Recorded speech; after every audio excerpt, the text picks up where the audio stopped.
So mukhang pagulo nga po ng pagulo ang sitwasyon ngayon sa mga plano ng ating pambansang kamauman ni Pacquiao. Matapos mapurnada at pansamantalang mapospone ng kanyang mega rematch kontra kay Floyd Mayweather Jr.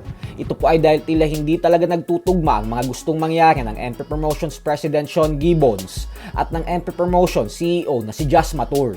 Kung si Sean Gibbons po kasi ay binanggit ng tinitingnan niya ang mga posibleng malalaking laban para kay Pacquiao kontra sa mga fighters na kagaya kila Gervonta Tank Davis, Rolando Romero at Liam Paro, ay hindi po ito ang gustong mangyari ni Jas Matur.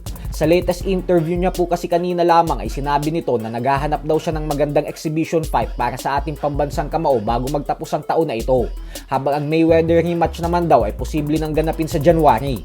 Kaya maliwanag na ayaw ni Matur isugal si Pacquiao at lumaban sa isang totoong bakbakan bago ang rematch kay Mayweather dahil siya ang nakikipagnegosasyon para dito. Habang si Sean Gibbons naman ay nauna nang sinabi na sa palagay niya ay malabo nang matuloy pa ang nasabing rematch dahil masyado na daw magulo ang sitwasyon ngayon ang dahil sa mga kaso ni Floyd. Bukod dyan ay giniit din ni Gibbons na mukhang hindi na din daw magiging interesado ang mga fight fans na makitang magtuos ulit ang dalawa. Lalo pat edad na umano ng 50 anyo si Mayweather. Kaya tingnan na lang po natin ang mga susunod pang updates. Sa kabilang banda naman mga idol ay hindi nga po natin maitatanggi na madaming Pinoy fight fans ang gustong makitang magtuos ang dalawa nating pambato na sinaangas ng Pinas General Casimero at undefeated top contender Carla Mes Martin nang dahil sa matagal na itong may alitan sa isa't isa at ilang taon na din silang nagpapatutsadahan sa social media. At ngayon nga po ay mas lalo nang lumaki ang posibilidad na magtuos silang dalawa sa hinaharap. Gawa ng magkatabi na sila ngayon sa IBF Super Bantamweight Rankings kung saan makikita natin na number 10 contender na si Cuadro Alas habang number 11 naman si Wonder Boy. Kaya hindi po malabo na ipag-utos ng IBF na maglaban ang dalawa para sa isang IBF title eliminator fight. Mas lalong naghangad ang mga fans na paglabanin ng dalawa nang dahil sa nitong nakalipas na linggo lamang ay nagtrending si Martin sa social media. Matapos nitong sabihin na bagamat umano mataas ang respeto niya kay Casimero bilang isang boksingero, ay hindi niya daw nakikita na matatalo siya nito kung magtuo sila dahil naniniwala umano siya na kaya niyang saluhin at tanggapin ang mga suntok nito. Dahilan kung bakit tatalunin niya daw talaga ito. Pero sa ngayon po ay ang focus ni Carla Mes Martin ay ang bigating laban kontra kay Alan David Picasso na gaganapin sa October sa Saudi Arabia sa undercard ng Christian Mbili versus Canelo Alvarez.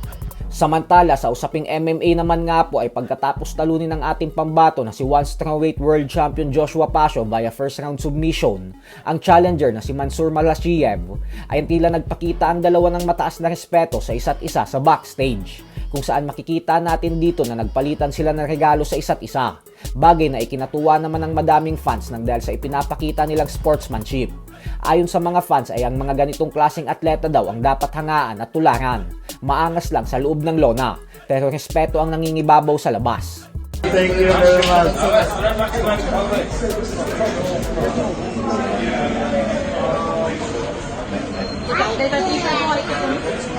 Tapos mo lang t-shirt mo tapos ito nung sa video.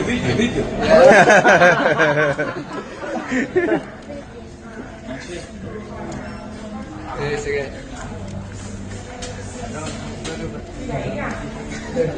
Ipasuot mo. Ipasuot mo.